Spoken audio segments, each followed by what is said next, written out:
Hello and welcome to the first ever Daniel Drives Show and Shine. Been very excited for this. It's something I've wanted to do for a long time. It's a series that allows you, the viewer, to get involved and show your pride and joy, because I know secretly you have a lot of interesting stuff stashed away in your garage or your driveway.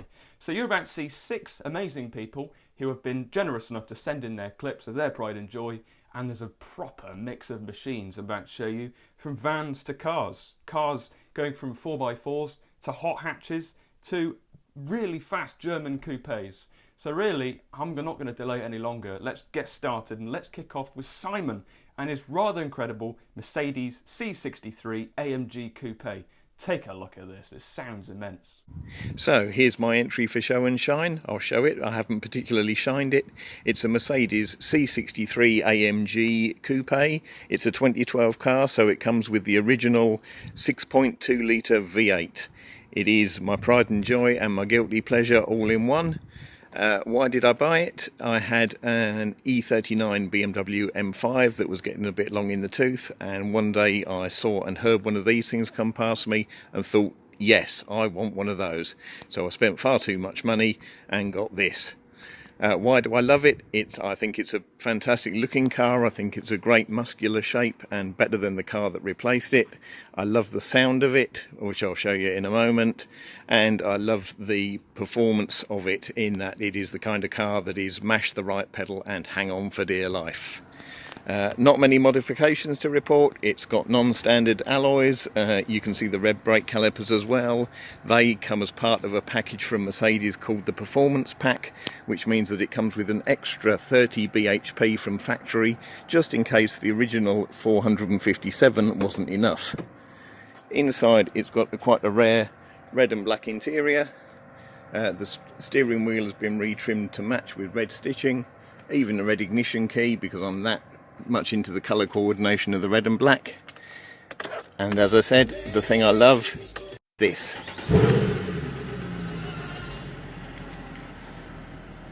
I hope this picks up.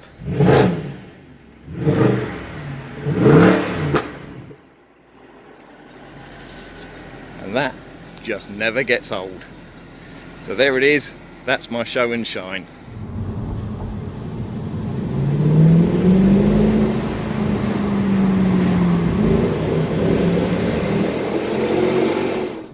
My, what a machine that thing is. In a world where cars are getting even quieter to meet restrictions, or maybe they're going electric, a car like this C63 AMG that sounds like that is just unheard of. It's an absolute machine and I just love it. So thank you, Simon, for sending your clip in. The next clip is from Lewis and it's of his MG3 in white. It's a 2018 model and he's done a few bits and bobs to it. And I know for a fact Lewis loves that little car. It's a car he's wanted for many years.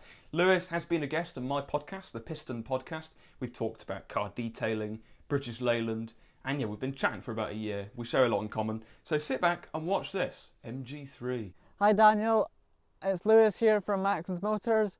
Thanks for inviting me onto your show and shine. Here we have my 2018 MG3, known as Morris, and I'm going to show you why I love it so much. I bought my MG3 in December 2020 as a fun, small, economical runaround. I love driving it around Aberdeenshire's country roads. I chose the MG3 1.5 as my car, as it is such a fun little car to drive. The little 1.5 VTI engine loves to sing and make great noises as we're nipping along. I think the MG3 pre-facelift model here is very distinctive looking. I can't think of another car on the road it looks like. These are the 16-inch carousel style alloy wheels found on this Form Sport trim level. These wheels were originally silver, but I've had them powder coated gloss anthracite, which I think looks really good against the white paintwork. And we have these black sill skirts and black A-pillar details as well.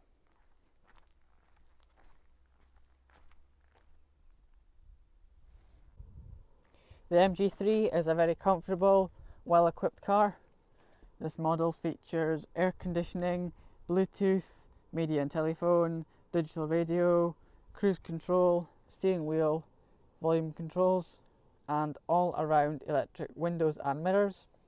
The MG3 makes everyday, mundane journeys feel alive with the hydraulic power steering and the naturally aspirated petrol engine producing 105 brake horsepower.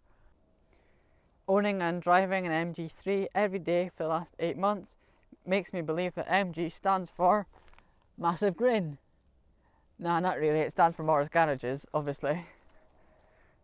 Thanks once again, Daniel, for inviting me onto your YouTube channel. It's been a joy. I hope you've enjoyed all of our chats and the random car brochures that we seem to have collected over the last year. Thanks for watching this video and hopefully speak to you again soon. Well, he's not wrong. Me and Lewis have collected a lot of junky brochures over the past year, from Leyland Sherpas to Toyota Yaris's to MG ZRs, a massive collection. If you want to see some brochure videos, I haven't forgotten, I'm going to try and make some more over the next couple of months, hopefully, if I can be bothered. That is always the question. Lovely car. Thank you, Lewis, for sending in your clip. The next clip comes from Chris, and it's his Renault Sport Clio 172 Coupe. It's not your average Renault Clio 172. He's done quite a bit to it, so it's running over 200 horsepower. It's absolutely bonkers, and Chris, I love what you've done to it. Okay, so this is my 2003 Renault Clio 172 Coupe. So out of all the Mark II Renault Sports made, or Renault Sport Clios, this is probably the lightest and rawest of them all. No ABS, no traction control, and I think really that is why I love it so much. It's got this real rawness to it that kind of acts as a bridge between the earlier 205 GTIs, Renault 5 turbos, and the more modern hatches. So it sort of marks an end point and a crossover between the lighter, rawer sort of style hot hatches to the more modern hatches that we get today. Of course, standard, these are naturally aspirated, which these days is quite rare. However, this one isn't completely standard. In fact, I probably haven't got enough time to talk about just how many modifications have been done to this car, but the headline figure is it's low boost, it's running the engine dynamics turbo conversion, and it's running about 243 horsepower, 230 pound-feet of torque. So in a car that weighs probably just over or just under 1100 kilos with me in it as well, wet, that is quite a good power to weight figure. In fact, I think it's around 230 horsepower per ton. So yeah, it goes really well, and that's one of the key things that I love about it. Just quickly, other things to mention are that outside it looks completely standard, so these are completely standard wheels. Underneath we've got Megane 225 calipers, and they just offer a better pedal feel. We've got loads of other things going on. It's got the E-Pass conversion from a Renault Clio DCI, so you can turn up and down the resistance on the steering. It's got a Megane shifter. Excuse the mess, I'm really sorry. It is a daily at the minute, but it's completely standard inside. And then under here, I've done lots to the rear of it, so it should look fairly fresh. All sorts of painted and whatnot. Got a rear arb for better handling, and a K-Tech Stealth exhaust as well, which sounds really nice, really raspy. But yeah, that is it. Honestly, Chris, don't worry about the mess in the footwell. We're interested in the car, and what a car that is. Like 230 odd horsepower. That is immense. So massive respect to you, and thank you for sending in your clip. The next clip comes from Dave, and he has a Jeep Renegade in a lovely orange. I do like the orange that Jeep offer, and it's got some interesting details to it, like the mud splash rev counter red line, which you're about to see. So sit back and watch this. Hi, I'm Dave for Daniel Drives Show and Shine, here on the beautiful North Yorkshire moors with my Jeep Renegade. Tonka toy looks, of course, tango orange colour, aerodynamics of a brick outhouse. I just love it. You never lose it in a car park, certainly. It's got the 2-litre turbo diesel engine, which provides maximum torque at 1500 RPMs, so it pulls incredibly well and accelerates very well indeed. Lots of room in those wheel arches for extreme articulation and 8 inches of ground clearance. And it's made in Fiat's Melfi plant in Italy, so it's related to Daniel's Panda 100 HP. Yay! It's got a lovely chocolate and cream interior, or coffee and cream, or brown and fawn if you want. It's got the usual instruments. I love that splash of mud on the rev counter instead of a red line. Nice touch, that.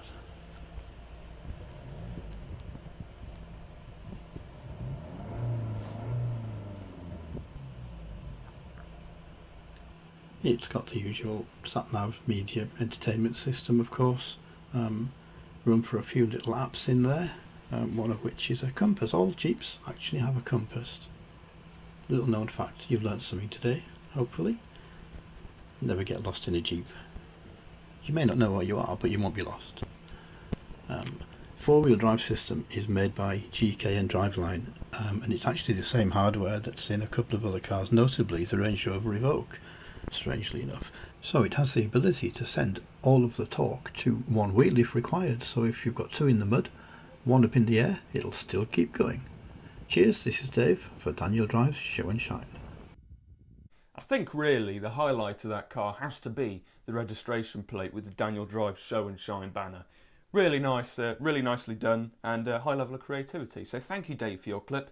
I do like your Jeep. The next one comes from Noel, and he has a VW Type 3 van. He's bought this off his brother. It's a bit of a project, and I've been following him on Twitter and Instagram. He's doing a lot with it, and he's thinking of doing a bit of a YouTube series on it. Now, I'd love him to do that, and if you'd like to see Noel tinkering away with his V-Dub, then do comment down below, because Noel is a legend, and I'm sure his van will also be a legend when it's done. So I'm excited to see what he does with that.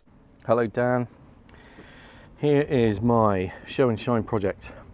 1989 T25, a Type 3, whatever you want to call it. It's currently painted in a dirty shirt over nappy brown. It's a runner, it's a 1.9 petrol. Bought it off my brother, who completely reconditioned the engine in gearbox and then lost interest in it. As a result, we now have had a partially converted car inside. We've stripped it out. We've got a brand new fridge, we've got a brand new cooker, we've got some delightful 80s upholstery. That's going, I can assure you. All this is going in here as well. Okay, the plan is make it a nice 2-berth camper van, put some windows in it, and all the other bits and bobs. Inside's all complete. It really is a bit of a blank canvas for us. These seats are Saab seats.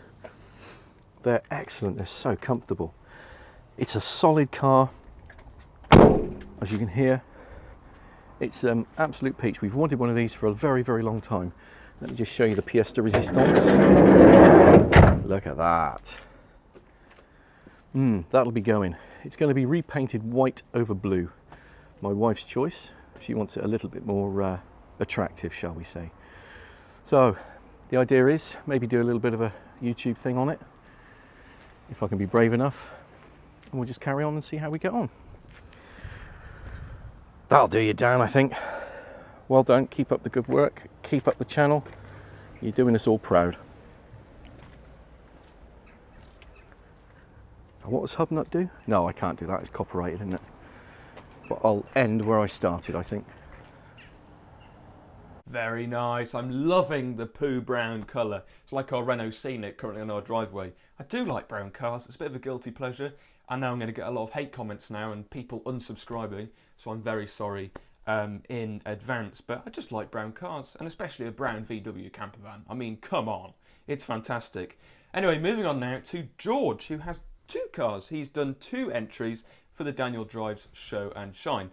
The first one being a VW Polo bread van, which he got in 2019, and can't even drive yet. He's currently learning, and he's been working on it over the past couple of years, and massive respect. I'm hoping to get a little project of my own soon enough. Bit of a gamble, but let's wait and see. The only thing stopping me is the money, which always seems to be the case. And his second car is a rather rotten Morris Marina, but I don't care if it's rotten or not, because it's a Morris Marina and it's British Leyland, so it's legendary in my eyes. Got these new wheels, they're Wellers. Got them yesterday. Nardy. So I forgot to add this in when I actually filmed it, but it's a 1987 Volkswagen Polo C. I bought it in October 2019. Cost me 350 quid. It was off the road. It'd been off the road for 15 years. And I lowered it. New carb, new fuel tank, new brakes, new wheels, as you saw before, new steering wheel on it. Just got it how I liked it, and yeah, 91,000 miles. There we go, it's pretty much all original under here. That's a bit of a bodge. There's Pierberg 1B carb.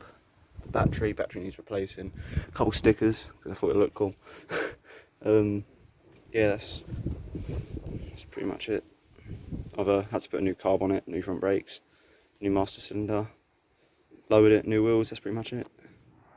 And here's my marina. I didn't get a chance to film this earlier. It started tipping it down with rain. I didn't cover up the dashboard, which is good, but it's a bit rotten. Not like the bread van. This is my project. I've had this since October 2020. I actually got this the same day I bought the bread van. I bought the bread van on 11th October 2019, and I got this 11th October 2020.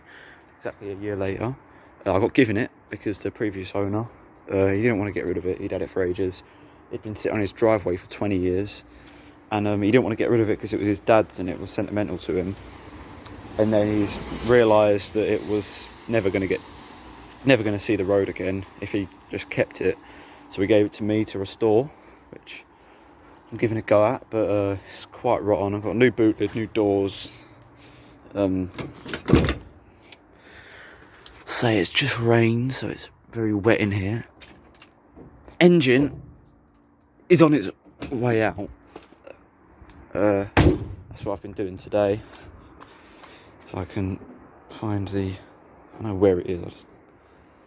Hard to do with one hand. Can't do it with my right hand. I need to do it with my left hand. So here we go. The trusty A series. As you can see, got the exhaust manifold off. This all happened today. Exhaust manifold off, back mount off. I actually jacked the engine up, but it's the jacks failed, I guess.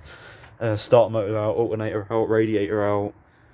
The engine is seized up, so that's why it's coming out. Probably need a new engine, because if you have a look in there, it's all rotten. But yeah, it's coming on along all right. It's a 972, second year of production. It's an automatic, only 8 automatics left. 1.3. Yeah, as I say, sitting on the driveway since 2001. Got it in 2020. Yeah, it's completely rotten. This all needs doing. The boot floor completely gone.